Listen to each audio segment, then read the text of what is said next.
Good morning and welcome to the launch of the Open for Business report on the economic case for LGBT+ inclusion in Central and Eastern Europe. This report is intended to apply to the region as a whole with a special focus on 4 countries: Hungary, Poland, Romania and Ukraine. The report is published in each of those languages as well as in English, and this event will be followed by local language events in each of those countries. All of us joining this webinar today are here because we share a deep concern about the rights of LGBT+ people in many of the countries in this region. We've seen the news reports of the discrimination, harassment, intimidation, humiliation, and violence suffered by people because of their sexual orientation or gender identity, in many cases politically motivated and state-sponsored. The report we are publishing today is presented by a coalition of high-profile, highly respected global companies, most of whom have employees, consumers, customers, suppliers, and partners in the region. These companies share a concern about LGBT+ discrimination and a deep conviction that open, inclusive, diverse societies are better for business and better for economic growth, and that discrimination runs counter to the interests of business and counter to social progress. And this is born of years of collective global experience and backed up by a broad base of solid data. And today we present this data, this economic case for LGBT+ inclusion in Central and Eastern Europe. So please do ask questions throughout this event using the Q&A function, and we'll attempt to answer as many of those questions as possible. But to open the event, we're very honoured to be joined this morning by Helena Dalli, the EU Commissioner for Equality. As the first person to hold this role, Helena is tasked with strengthening Europe's commitment to inclusion and equality in all its senses, and also with leading the fight against discrimination in all its forms. And as I'm sure we're all aware, she has become a strident voice for the rights of LGBT+ people in Central and Eastern Europe. So it's with great pleasure I invite now Commissioner Dalli to give some opening remarks for our event today. And thank you for that introduction and good morning. And thank you also for inviting me for the launch event of your report. Equality and non-discrimination are deeply rooted in the European Union's values. And the Commission strives to build an equal and inclusive society for everyone. Over the years, we designed policies and actions to bring about equality, as well as open doors to allow all 450 million Europeans to reach their full potential. As things stand, LGBTIQ people still report very high levels of discrimination. Indeed, according to the latest Eurobarometer, 53% of Europeans feel that discrimination on the grounds of sexual orientation is widespread in the EU. For the ground of gender identity, that figure stands slightly lower at 48%. In 2019, the EU Fundamental Rights Agency also took stock of hate crime and discrimination against LGBTIQ people. The survey, which is the world's largest in this area, shows that whilst LGBTI people are now more open about who they are, fear, violence, and discrimination remain high. The results serve to remind us that LGBTIQ people continue to struggle to be themselves because of the discrimination that they are subjected to. The results also show the difficulty for trans persons to live their lives in line with their gender identity and for intersex people to simply be who they are. The FRA survey and the European Commission's research reports leave me in no doubt about the need to improve the social inclusion of LGBTIQ people and combat discrimination. In the labour market, LGBTIQ people continue to experience discrimination during recruitment, while in employment and even at the end of their career. Many face barriers in finding fair and stable jobs to begin with. This is especially the case for trans people, which puts them at risk of poverty, social exclusion, and homelessness. A diverse and inclusive workplace is not only a fair and equal workplace for the employees, it is good for business too. Because companies that are diverse and inclusive are more competitive and meet the needs of diverse global markets. Diversity leads to greater creativity. This innovation in turn brings higher productivity and returns for business. And when these conditions are met, we build more inclusive societies, a win-win. Among the respondents to the France survey, 26% hide being LGBTIQ at work.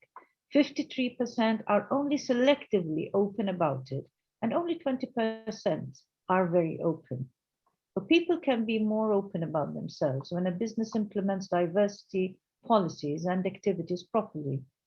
And it increases the well-being of the employees, reduces absenteeism, and ultimately increases the employees' commitment and contribution.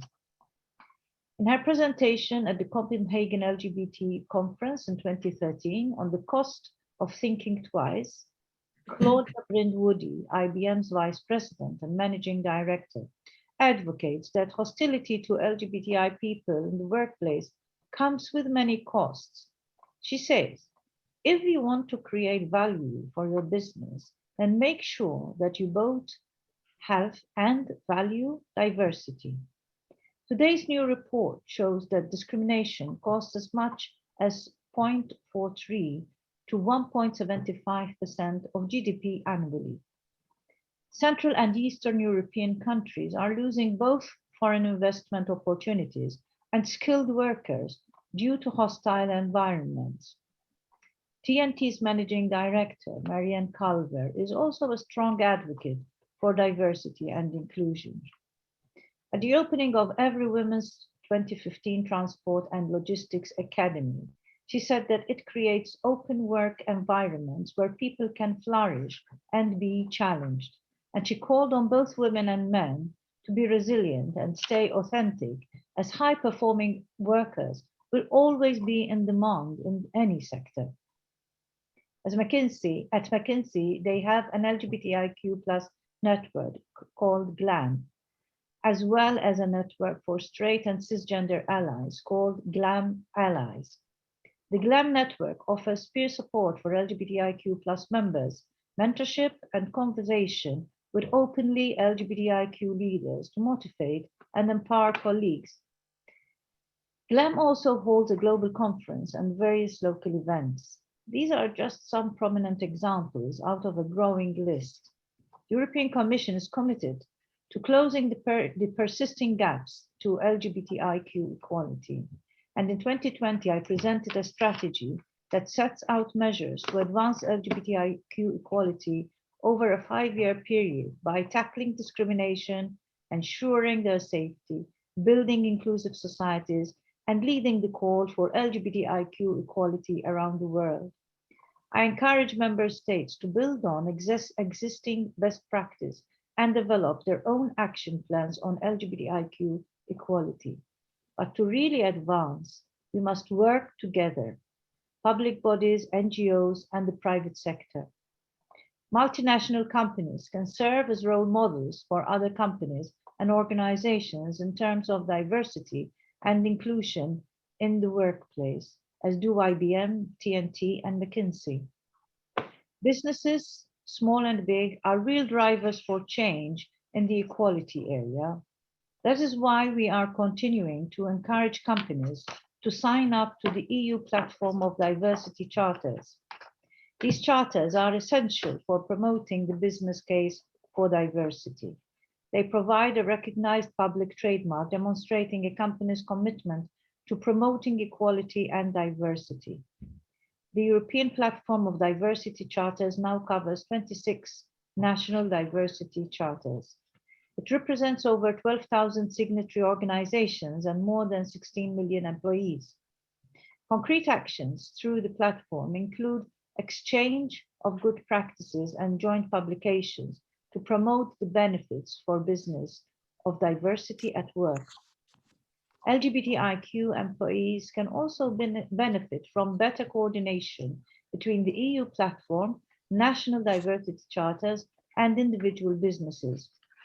In May, I will launch the start of European Diversity Month, bringing together business leaders and diversity experts together from all over Europe. The aim is to raise awareness of the importance of diversity and inclusion at work and in society, with the focus this year on racial and ethnic diversity. It will be an opportunity to step up actions under the national diversity charters and showcase the work and commitment of public institutions, private companies, NGOs, cities, and trade unions.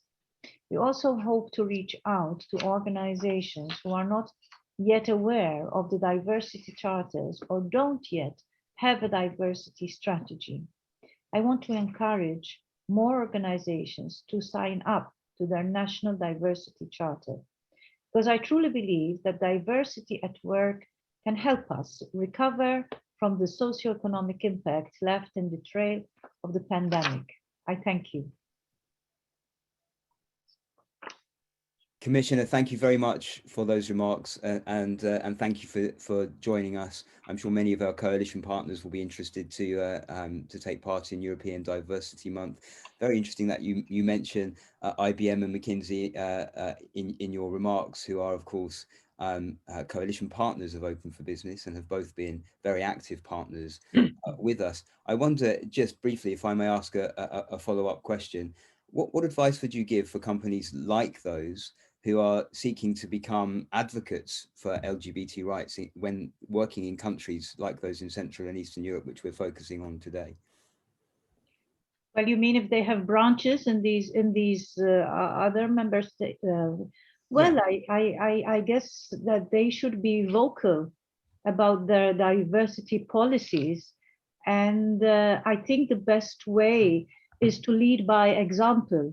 To walk the talk, not just talk about diversity, but really have diversity in the workplace and show the results of this. And I think that the results will speak for themselves. And people who are running these businesses in these countries I'm sure that they will want to emulate this, if not for the moral reason in the sense of fairness, but for the economic reason, that they will get better economic results. That's fantastic, thank you, and that's very close to our hearts. That's our mission really on Open for Business, and the reason for publishing this report is so that companies can feel that that's actually not just the right thing to do, but actually it makes sense from a business point of view too. Commissioner, thank you very much for joining us this morning. It's been great to have you with us. Goodbye. Thank you. Bye. So this report, and of course the program of advocacy that will flow from it, is the work of a coalition of companies who all contribute their insights, their data, their researchers, their networks, and ultimately their voice. But today we're especially grateful to one of these coalition partners in particular for contributing towards the funding, which is also an important part of the jigsaw in making these programs happen. And that's Google. So it's with great pleasure that I'd like to invite Karina Gavinji to join us. Karina is the Director for Diversity, Equity and Inclusion across Google's EMEA and Latin America region. So that means she has responsibility for driving inclusion and belonging for over 20,000 employees. So Karina, it's lovely to have you with us this morning. Thank you so much, John, and it's a real pleasure to be with you today. And it was great to hear Commissioner Dalli's thoughts on really the role that businesses need to play. And for Google, in line with our vision to be helpful for all, that includes our LGBTQ+ communities and allies. So we're delighted to work with Open for Business to deliver this report. And I guess maybe just a bit of context. I mean, we know that diversity and inclusion in business lead to the creation of better products and services. And I think what this report does is really provide important data and further insights to show why businesses should support LGBTQ+ inclusion. Of course, we know there's the moral imperative, but this really highlights the business imperative. And from Google's perspective, of course, for many years, the technology sector has been challenged and been open about its challenges around diversity and inclusion, how to create a diverse and inclusive workforce. And Google's been a leader in sharing data and information in order to inform progress. Our mission is to increase access to the world for information. And actually our approach to diversity is a natural extension of that, because it's increasing access to opportunity by breaking down barriers and empowering people through technology. A couple of examples maybe to highlight this. Google is part of a business network of LGBTQ+ employee resource groups from various countries across Poland. And the group acts as a forum to share knowledge, to provide ongoing education on topics like inclusive language, and to share real learnings around the LGBTQ+ community needs and how to address these at scale. We're also a founding member of We Are Open, which is an alliance of businesses and other organisations in Central and Eastern Europe that promote diversity and inclusion in workplaces, focusing on gender equality and LGBTQ+ people. So we're delighted that this report shows that diversity and inclusion lead to better financial outcomes, but we know there is so much more to be done to create true inclusivity for all. And we welcome the conversation and this scrutiny, because I think it helps us to raise the bar in terms of how important this work is and our commitment to it. And we hope that research like this can give helpful guidance to other companies and policymakers in this very important discussion. Look forward to hearing more about the report. Thank you. Thank you, Karina, and I know we're going to invite you back to join us for a panel discussion in a little while. So thank you very much for those remarks. Everything that we do at Open for Business begins with local LGBT+ civil society organisations, the activists, the community groups on the front lines of advancing equality. So this work, this data, this report is aimed at strengthening what they can do. And we're also proud to work closely with a number of global LGBT+ civil society organisations who work at a regional level and a global level. And one of these is ILGA Europe, a non-governmental umbrella organisation bringing together over 600 organisations from 54 countries in Europe and in Central Asia. And so it's great to be joined today by the Executive Director of ILGA Europe, Evelyn Paradis. Evelyn, lovely to have you with us. Thank you very much, John, and thank you everyone at Open for Business for inviting me to be here today on behalf of ILGA Europe. I really welcome, everyone at ILGA Europe welcomes the report that you're publishing today. Having been around for some time, we know the importance, and it's a growing importance actually, of businesses in making the case for LGBTI+ equality.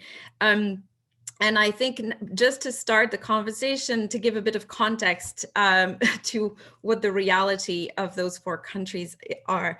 I'm not going to go into details of the most latest or the latest developments in Poland, Hungary, Romania, and Ukraine. I think partly because your report summarizes it quite well, and also many of the things that have actually happened in the last year in those 4 countries have actually grabbed the media headlines.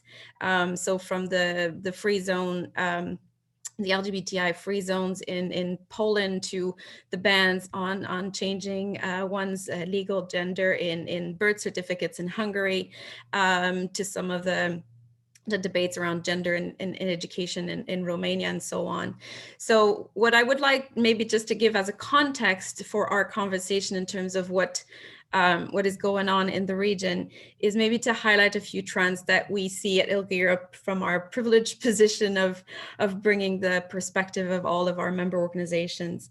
First, it's been named already by a few of you, but we are unfortunately at ILGA Europe observing a very real rollback in many parts of the region. Over the past 5 years, it's been slow coming, but it's been very clear and demonstrated in the past few years, especially.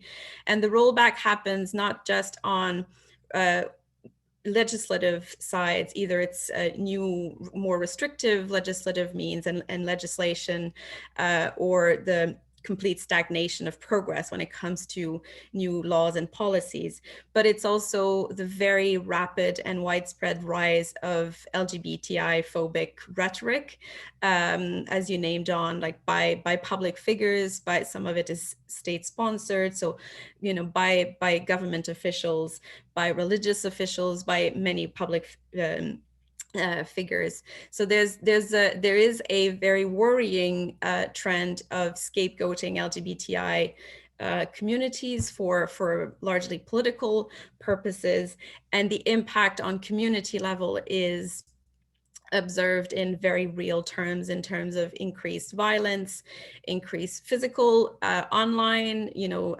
psychological violence, and the increased sense of insecurity. And in this context, it's obviously great to have Commissioner Dalli present today, because there's been a growing awareness of the importance of really firmly standing up for human rights in the European Union, activating all the mechanisms that we have. But we're also sadly seeing that for some of the countries that you've been researching in, we're actually observing that we're reaching some of the limits of the possibilities of activating all of those in regional and institutional mechanisms to do some, to bring about change and to stand up to the rollback on human rights for LGBTI people, which is an important point to make in this conversation, in the sense that there's an active need coming from the LGBTI sector for new partners in making the case for LGBTI equality. I think it's also important to understand that some of the rollback around LGBTI rights in the countries, the 4 countries in your research, needs to be understood in the wider context. It's not just LGBTI populations that are being targeted. It is a wider clamp down on many civil liberties, fundamental rights, and also challenges to undermine democracy. It's very important to not see just the LGBTI sector, because people do not live in a vacuum. Companies do not operate in a vacuum. It's important to look at the broader context. And finally, I will say that we also have to name the impact of COVID and the pandemic on LGBTI associations in many countries, not just the 4 that you are researched, but many LGBTI associations have gone through a drastic shift in their priorities, almost kind of reinventing themselves into service providers for their communities to meet very immediate needs, whether it's food or safe housing and so on, which is also leaving civil society somewhat fragile at the moment, in the sense of their capacities are really under quite a lot of pressure. And so their ability to continue to make the case publicly, politically, is under strain at the moment. This said, not to end on a negative note, my short first intervention, I want to pull out data from the Fundamental Rights Agency survey that Commissioner Dalli mentioned. So yes, there's a lot of the Fundamental Rights Agency survey, did point to the persisting prevalence of discrimination, including in Romania, Poland, and Hungary. However, the Fundamental Rights Agency also points to the fact that a quite significant number of people were also finding support within their own workplaces when experiencing discrimination. So ranging from basically a third of respondents were also saying, I've experienced discrimination. However, I was also finding support in my workplace. And I think that's where we need to start building for moving forward. Evelyn, thank you very much. That's a very powerful set of thoughts and a very encouraging end, and very much in line with some of the data that we're about to hear. And we're reaching the limits. Businesses need to step in. Well, that's very much why we're all here today. And so without further ado, I'd like to invite Catherine and George to present the findings of the report. So Catherine Dovey is the Executive Director of Open for Business, and George Perloff runs Open for Business's Central and Eastern European programme, and so and is the lead author on this report. So Catherine, let me hand over to you. Thank you, John. It's such a pleasure to be here today with all of you. We're really excited to be launching this new piece of research. And I'd like to say a huge thanks to all of the organizations and individuals we've been working with across Central and Eastern Europe who've really made this report possible. So I'm going to spend just a few minutes briefly introducing Open for Business before I hand over to George, who's been the lead author of this work and can run us through the findings. So on the next slide, you'll see that Open for Business, of course, is a coalition of global companies who've all come together to work on this topic of LGBT+ inclusion. The organization has existed since 2015, and our approach is always to take this economic lens, right, to push for LGBT+ inclusion, particularly in challenging countries. And on the next slide, you'll see a few examples of some of our recent work. So as a group, we focus very heavily on carrying out new research, gathering new data, and building a strong evidence base in all of our reports. Over the years, we've looked at a whole host of topics. For instance, we've considered some of the fastest growing companies in emerging markets and what their public stance is on LGBT+ inclusion. We've also had a few of our pieces of work translated into simplified Chinese by partner organizations. The particular report that you can see here is our Channels of Influence report, which was a joint effort with the United Nations and which gives very concrete tips to companies on how to take action on LGBT+ inclusion in the public sphere. Our recent Working Globally report, for instance, examined some of the challenges that LGBT+ people or people with LGBT+ dependents face when going on overseas assignments in a work context. And then most relevant to today, we scoped out the cost of LGBT+ discrimination in Kenya and found that it amounted to around $1.3 billion per year. So then on to today, as I mentioned, we're delighted to be launching our latest piece of research, which is of course focused on this economic case for LGBT+ inclusion across 4 countries: Hungary, Poland, Romania, and Ukraine. And in this report, what we've really found centrally is that improving the situation for LGBT+ communities in these countries is really a critical factor for all of them to meet the ambitious growth goals that have been set for these economies. But I want to have us dig into the findings of this report and pull out some of the interesting things that we've found. So without further ado, let me hand over to my colleague, George Perlov, who's our program lead on Central and Eastern Europe. Thank you, George. Thank you, Catherine, and hello to everyone, and thank you everyone for being here today. I have the challenge of presenting in 7 slides about 90 pages of research, but I'm a New Yorker and I can talk fast when needed. I think we'll start really with the first key finding from the report, which the commissioner alluded to before: the cost of LGBT discrimination from 0.43% to 1.75% annually of GDPs in these countries. And just to give you a sense of what that means is that in Hungary, that's the cost of public television in Hungary for the year. In Poland, that's the cost of local secondary school education. In Romania, it's the cost to run the health department of Romania. So it gives you a sense of that really it's a very large number that we're talking about here. And this number comes from 2 areas. One is the health inequities that LGBT people face, especially in depression and in HIV issues, which affect LGBT people proportionally much larger, and also from a wage gap that we have demonstrated evidence of in these countries as well. And here you see a slide where we compare a number of economic indices against the F&M global barometers, which measure how much countries protect or persecute LGBT people in their countries. So For example, we looked at the World Economic Forum's competitive index, the ease of doing business index, which shows how easy it is for companies to set up in different countries, the Global Innovation Index, and of course, per capita GDP. And all of these, you see a strong correlation between 48 and 67% for each of these, between these two, the economic indices and the LGBT indices. And the key finding here, what's so interesting, is when we look at the per capita GDP, we did do a regression analysis and we found that there's a 10% increase in LGBT rights associated with a 3,100 euro per capita GDP.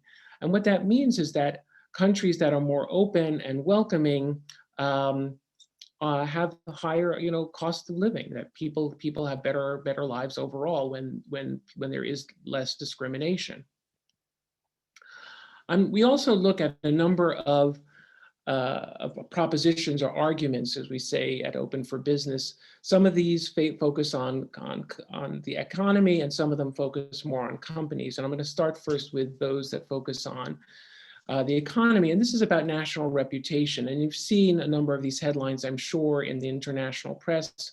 Everyone's alluded already to the situation in Poland, to the situation in Hungary. And what we realize, though, is that this reputation is also affecting income, and especially from outside donors. We've already seen that a number of European donors have decided not to fund projects in Poland because of the LGBT free zone movements. And so it is, bad press means it's bad for the economies. And similarly, on this chart on the left, which you see is investor country media coverage, this is when Hungary banned same-sex adoption, and we looked to see how much that was covered in other countries, and there were over 250 articles, the majority of which were extremely negative about the situation. And just to show that in these countries that are investing in Hungary, it's getting a lot of bad press.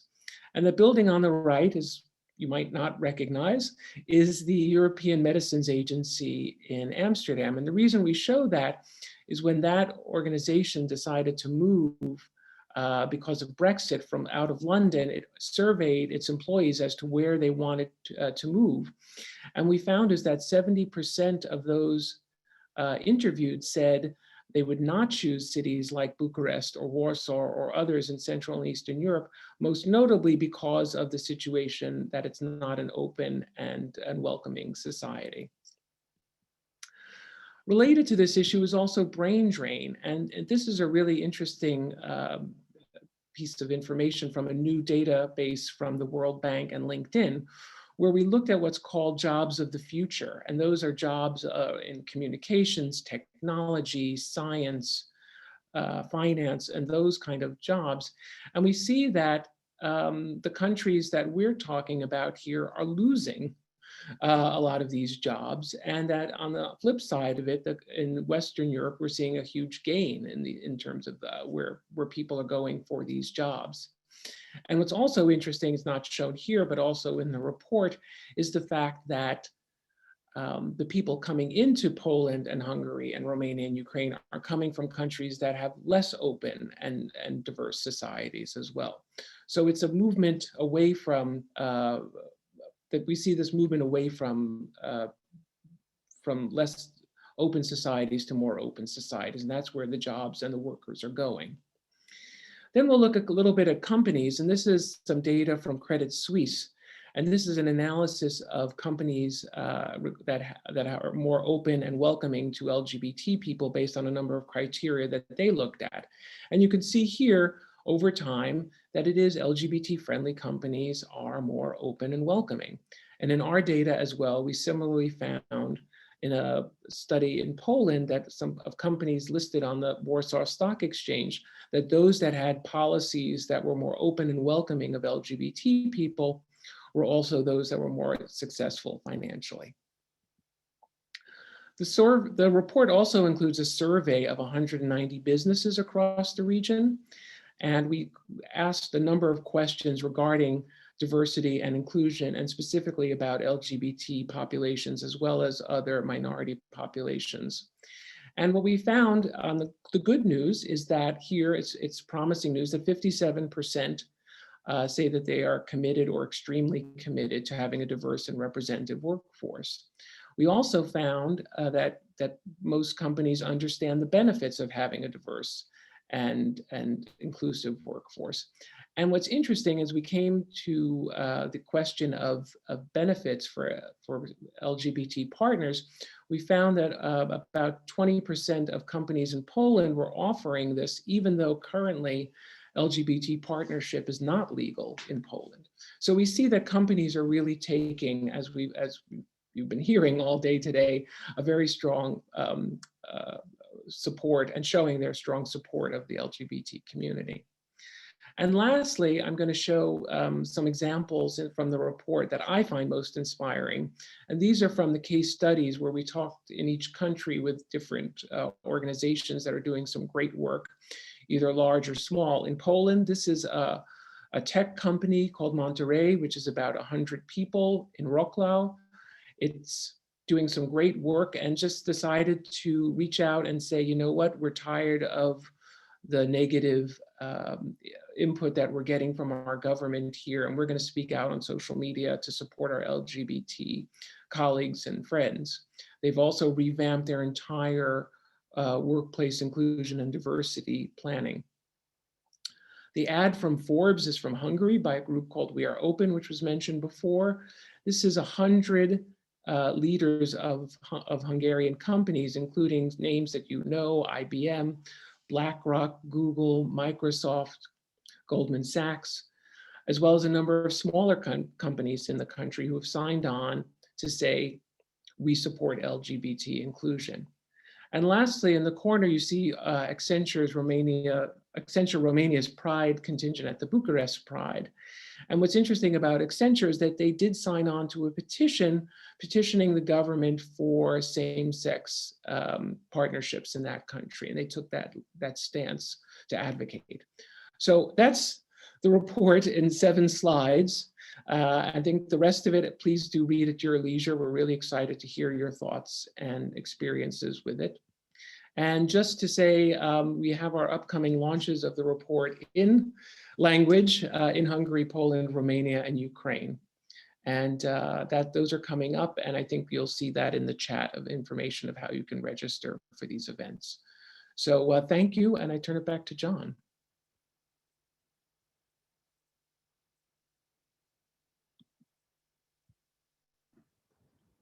Thank you so much, George. Thank you, Catherine. Some very powerful data points there, a very broad set of arguments, and that's really just the tip of the iceberg of that report. So to discuss these findings a little further, I'd like to introduce a couple of new guests. So first of all, we have joining us Marcin Tomaszewski, who is an economist at the Central Bank, at the European Bank for Reconstruction and Development. And he specializes in the Central Europe and the Baltics region in particularly. So welcome, Marcin. It's really great to have you with us. I can start by asking you, how do you think this report can help promote LGBT plus equality in the region? Thank you very much, John. I think let me start, what's the most striking for me in this report, because I think this is the magnitude of the costs which are estimated. And just to also add on what George said, just to illustrate the meaning of the cost, is when you take the entire pension payment in 1 month in Poland, this is an equivalent of 0.5% of GDP. This is the cost of LGBT plus discrimination in Poland, which is, if not present, would finance the 13th or 14th pension payment for pensioners in Poland. Or for instance, taking Romania, this is half of the entire government spending on education in the country. But as you said before, even more striking is the fact that this is only the tip of the iceberg, because we only see the direct costs, which are linked to wage gap and some health outcomes. And talking about, answering your question, how this report can help promote LGBT plus equality in the region. So I think the persisting problem, which we still face at the moment, is the lack of data on the behavior of the LGBT plus versus non-LGBT plus people, on how about their attitudes, about economic and social behavior, and so on. And back in 2016, the UN, together with the World Bank, they launched a report effectively calling for more investment to be done on data and research on LGBT plus people, effectively to promote social inclusion and advance the UN Sustainable Development Goals. Of course, when we have more data, we can inform the policymakers on smarter and better policies, which effectively could lead to better outcomes which are more inclusive. Just to give you an example of one research which was done by my colleagues at EBRD 2 years ago. So effectively, they wanted to study or to check the relationship between people's attitudes towards sexual minorities in Europe versus laws, domestic laws that recognize same-sex marriages or relationships. And this is extremely, important as in the region where EBRD operates or invests, which is mostly Central Europe, Central Asia, at the moment also Northern Africa. 50% of people do not want to have LGBT plus people as their neighbors. So coming back to the report, so the result of the paper is the following: that for countries where the government decided to introduce law that recognizes same-sex relationships and marriages, after a few years, the attitude of people changed toward positive, and this effect was extremely, more positive for groups of people which are relatively more conservative and with less gender equality. So, the results should suggest that laws can exert a powerful influence in shaping social attitudes. Very interesting. Thank you, Martzan. And that's slightly counterintuitive, isn't it? Because often politicians are frightened of passing any progressive laws because they're worried about a backlash. But in fact, as you say, and I think there's data on this for decriminalization as well, liberalizing laws often precede a change, a positive change in public attitudes, which is very encouraging. Thank you very much for that. I would also like to invite now to join us Tomasz Dąbrosz.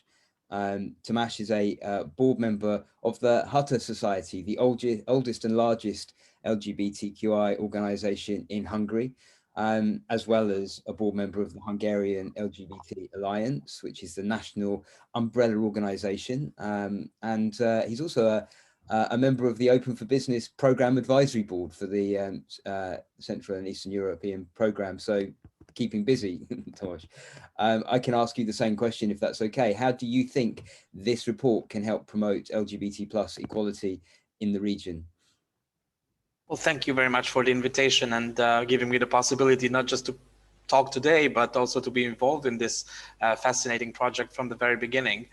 I think it is very important that we move the discussions from a human rights or principle discussion to also other areas. And of course, that doesn't mean that the business case or the economic case is the only argument. No, we are convinced as civil society organizations that it is just the right thing to do to be LGBT inclusive. But it also, I think, is important to emphasize that not only is this a question of human rights, this is a question of hard economic facts and hard data.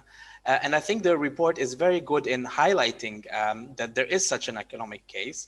It looks at the costs of LGBTQI discrimination on multiple levels, on the levels of individual companies, on macro levels, on the the impact on budgets, on health budgets and other areas of life. So it is really giving a lot of arguments, specific arguments that LGBTQI organizations in the region can use in their advocacy towards governments and towards businesses.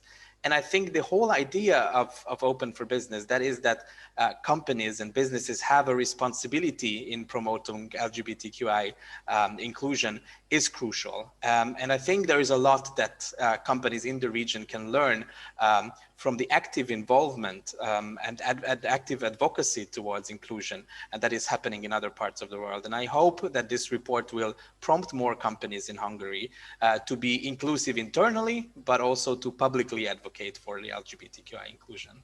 Thank you. Thank you very much, and great to have you with us this morning. So I'd now like to invite back to join us Karina and Evelyn, if you'd like to rejoin the panel. And I actually would like to ask a question of each of you, if that's okay. Maybe starting with you, Evelyn. How do you think businesses, local, regional, global, can take action to promote LGBT equality in the countries that we're talking about? Well, I started to allude to it earlier. We are in a moment where we need to have newer actors, newer allies, newer ways, as Tamas is saying, newer ways of making the case for LGBTI equality. I'll speak for the civil society. We're very comfortable with our human rights arguments, but we need to build more different ways to reach different parts of society. And so in that sense, your report is extraordinarily helpful and powerful in the sense that it gives us new messages, new ways of talking about it. It's very credible data. It's a different language to speak to people. What can businesses do? For us, there's a real need, as I said earlier, there's a real need to, yes, get your houses in order. So important to have internal diversity and inclusion properly and to walk the talk, to use the language of the commissioner, but it's really important to go beyond the company walls as well. We're at the moment where you need to go beyond that. And for us, it's two things. It's one thing is to reach out to civil society. This is a message you'll constantly hear coming from ILGA Europe, because for a number of reasons. Firstly, civil society need to know that they have allies. And your report is yet another report showing that there are more people out there that support LGBTI communities than we often hear. And so people need to know who has their back and who stands with them. But it's also there's lots of mutual benefits of coming together. If you're partnering with civil society, you get the insights of like what the dynamics are, or how you change public attitudes, what the realities of the context in which progress can be made, and vice versa. Clearly, there's mutual support of learning from businesses and tools and resources that can help civil society. But it's also, I think, a point of a form of accountability. I think most of you coming from private sector will understand now that you're scrutinized a lot more.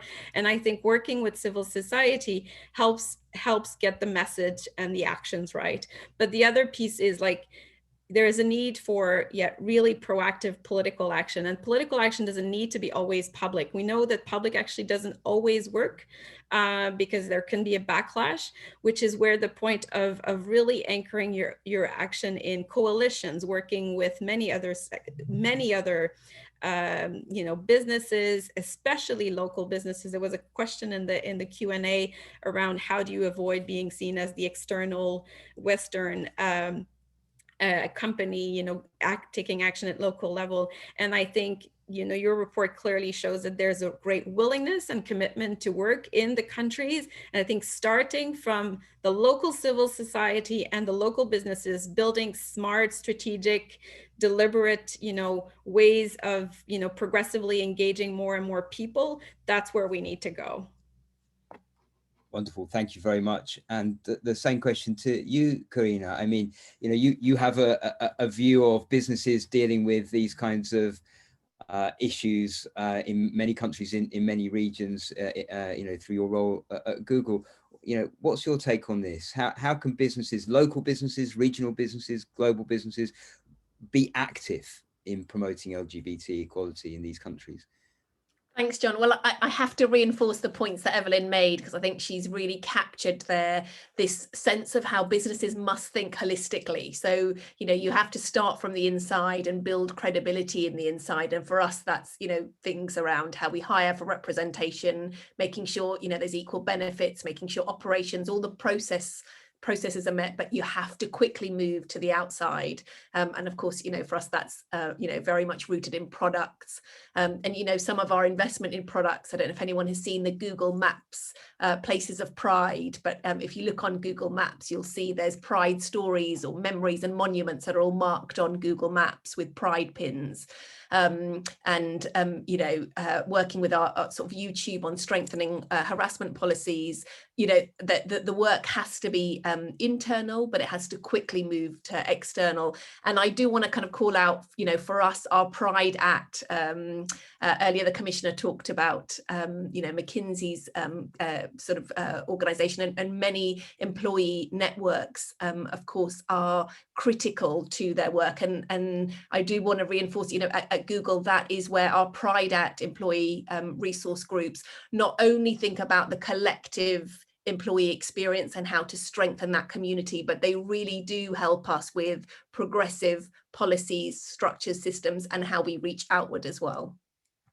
Very interesting. That's a very clear picture from both of you. So starting on the inside, making sure that you've got your house in order, and then projecting that outside, through advocacy, such as initiatives like we're talking about today, also through supporting local civil society groups, and then exploring, what's the role of your relationship to your customers and your suppliers, in some of the examples that you're starting to give. That's a very interesting, maybe actually for you, Karina, Evelyn raised the question that's come up on the Q&A around how can the global companies, such as our Open for Business coalition partners who are becoming active on these questions, how can they avoid being seen as sort of Western aliens, to use the phrase in the question? Yeah, and I would just reinforce the point about local partnership again. And I think actually this collaboration is a really great example of that sort of thoughtful local approach, working with Open for Business, where, it's bringing in local experts, bringing in local organizations, thinking about what have we got in common? How do we unite under our common goal for advancement in diversity, equity, and inclusion? And where those are mutual goals, and you've got that local anchoring, that's hugely beneficial then to be able to counter some of that other narrative. Very helpful. Now, I'm conscious we've got 8 minutes left, and I'm going to be hugely ambitious, and I'm going to try and ask 2 questions of each of you. So we're going to need some quick fire-ish answers, if that's okay, because I'm dying to know, first of all, what the single most striking thing about this report. You guys have had a chance to have a look and digest it a bit. What you would say was the thing that kind of really sang out to you. Maybe Tamas, we start with you.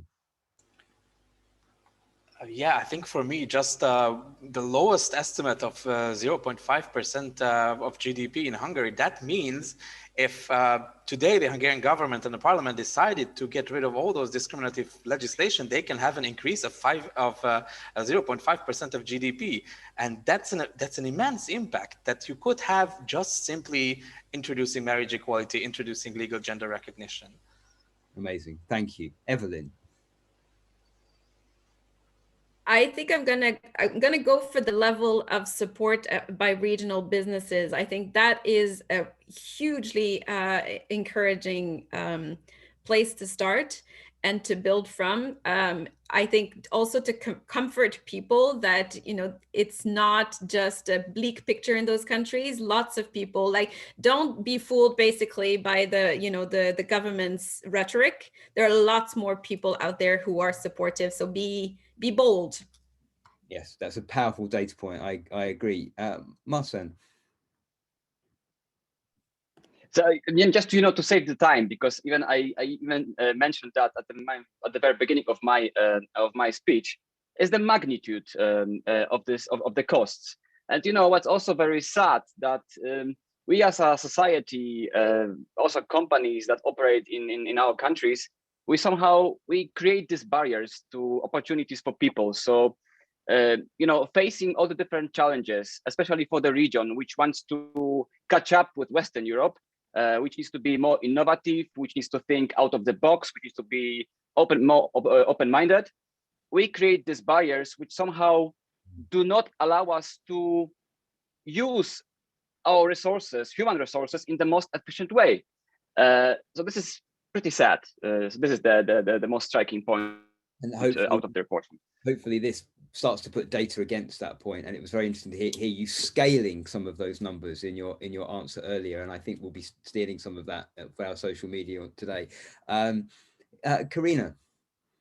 I mean, I am very optimistic about the fact that, local companies are backing LGBTQ plus inclusion. So I think the data was 57% are committed to having a diverse and representative workforce. I think on the flip side, we saw actually only 3% are not at all committed. So if you imagine, we've got every opportunity for all the swathe in the middle to really move towards the commitment. I think that brings lots of hope and optimism. Well, that was the second question I was going to ask. You may have answered two questions in one, because I was going to ask each of you this is tough stuff, actually. This is really difficult work. What gives you hope that progress is possible? Karina, would that be your answer? Yeah, absolutely. I think this report demonstrates, obviously, we've got the strong financial case, and then we've got that, businesses are ready and willing. And I think that should give us lots of hope. Yeah, thank you. Evelyn. It's I'm going to turn the hope into a dream. My dream is that the more we have this data, the more companies understand the crucial role they can play in making real political, social change happen, and that in the very near future, we'll be having coalition of companies that do it in the smart way, but are taking up the mantle of actually speaking to the legislatures, to the government authorities, to say, actually, what you did in Hungary on banning legal gender recognition, that is not correct. You cannot do that. And so that's where I hope we'll get very soon.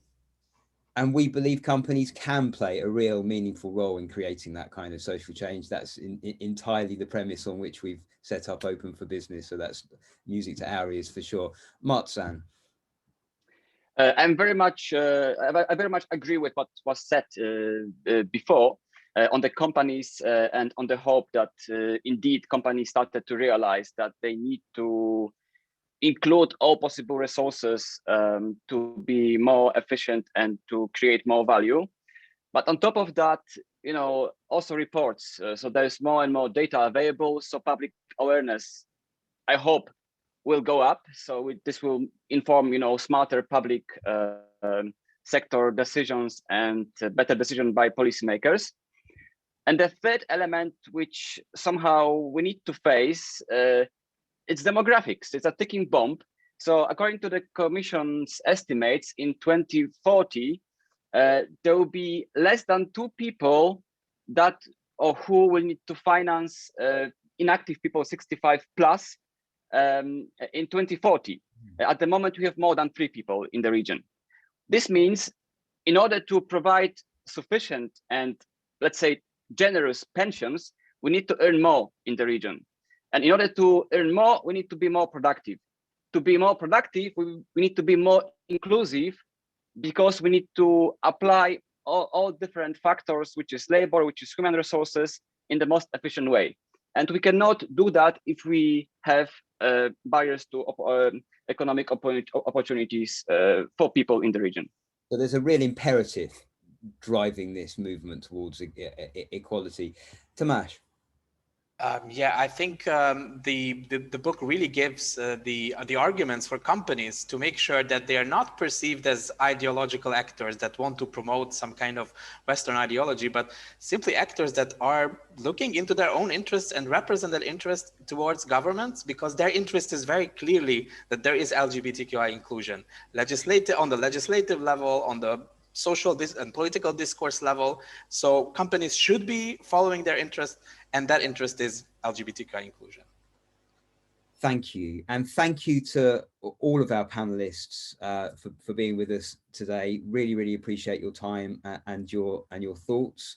As I've mentioned, this event will be followed by events in country, local language events. I'd like to thank all the people who made this happen in our coalition partners, all the civil society organizations who've been part of this, those organizations who've been part of funding it as well, which is of course really crucial, and without that none of this would be possible. And I'd like to say this is the beginning. The launch of this report is day one of the advocacy that we can make possible with the help of our business partners in the region. So please do get in touch if you'd like to be part of pushing this forward and making this happen. Thank you very much, everybody, and have a good day. Thank you. Thank you very much.